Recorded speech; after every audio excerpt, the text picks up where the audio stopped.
My name is Alina, 29, and I once believed that family meant support, fairness, and unconditional loyalty. I held on to that belief long after the signs of favoritism and manipulation began to surface. But what unfolded last winter shattered that illusion permanently. As the eldest child, I had always been the steady one, working multiple jobs, repaying student loans, and saving diligently toward owning my first home. My younger sister, Emily, 26, was the opposite. Charming but impulsive, often shielded from consequences by our parents. They paid off her college loans after she dropped out, covered her mounting credit card debt, and encouraged her to rest after quitting a string of jobs. I watched all of this quietly, telling myself that everyone's path was different. Then came the breaking point. My parents invited me to dinner under the guise of sharing good news. After dessert, they handed me a sealed envelope and told me, "We trust you with this. You're the responsible one." Inside were mortgage documents for a $480,000 house, with Emily listed as the buyer but me, not her, named as the primary borrower. I was stunned. I asked them what this was about, calmly at first, then with disbelief. They explained that they had purchased a home for Emily, but since she had no job or credit, they used my information instead. They had already submitted forms in my name, which they had taken, without my knowledge or consent, from a recent visit to my apartment. When I asked who would be making the mortgage payments, they said I should, since I was financially stable and childless. Emily and her fiancé would move in and eventually take over when they got back on their feet. I refused immediately. I told them I had my own financial goals and future to protect, and that this was both unethical and unacceptable. That's when the conversation turned threatening. My mother's tone shifted coldly as she said, "You owe us for everything we've done for you." My father admitted they had already signed paperwork using my information. The sense of betrayal was overwhelming. I left that night and contacted a lawyer without delay.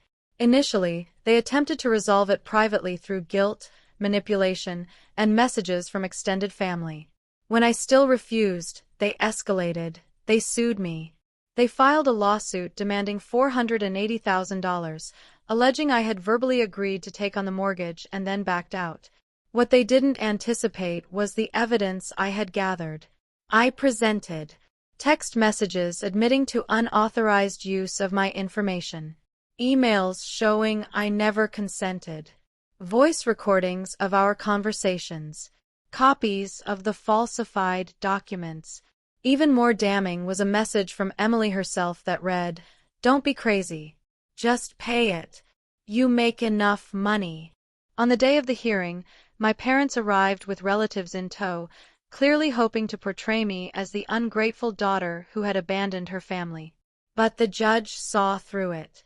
We presented everything: the signature inconsistencies, the falsified paperwork, the coercive texts. The judge not only dismissed their lawsuit, but also admonished them for their conduct. There was talk of referring the case for possible criminal investigation, including identity fraud. As of now, I've cut all financial and legal ties with them. Emily and her fiancé were forced to vacate the house. I've since changed my legal documents, secured all sensitive information, and set firm boundaries to protect myself from further harm. This wasn't just a financial betrayal. It was the heartbreaking realization that not all family acts with love. Sometimes, the people who raise you are the very ones who'll exploit you the most. After the court hearing, the judge didn't mince words. He reprimanded my parents sternly, calling their conduct manipulative, borderline criminal, and made it clear they were fortunate I hadn't filed criminal charges for fraud. Watching their expressions in that moment, my mother's pride visibly collapsing, my father's hands tightening into fists as reality set in, was something I'll never forget. They lost. Publicly. Entirely. But the real reckoning didn't come in the courtroom. That came after the verdict, and they never saw it coming. Following the dismissal of the lawsuit, my parents believed the worst was behind them. What they didn't realize was that I had only just begun to take back control of my life. First, I filed for a restraining order against both of them. I presented the court with a collection of threatening voicemails, manipulative text messages, and emotionally coercive emails, all sent in the days after they lost the case. Behind the pretense of family concern were veiled threats and blackmail. For years, I had played the role of peacekeeper, the buffer between my parents and the consequences of their actions. Not anymore. The restraining order was approved in under a week. I made it clear I no longer wanted contact, and I would never again allow them near my finances or my life. Then came the financial aftermath. The $480,000 mortgage, fraudulently applied for using my identity, triggered a federal investigation. Since the evidence had been presented in court, the bank launched its own inquiry. Fraudulently using someone else's personal information to secure a mortgage is a federal offense. My parents were interrogated separately. Their fabricated story unraveled quickly. My father blamed my mother. My mother blamed Emily. Emily claimed it was a misunderstanding. Meanwhile, Emily and her fiancé were still living in the property, one acquired through false documentation. When the bank concluded the mortgage was illegitimate, they froze the title and began repossession proceedings. Emily and her fiancé were given a deadline to vacate. Emily refused.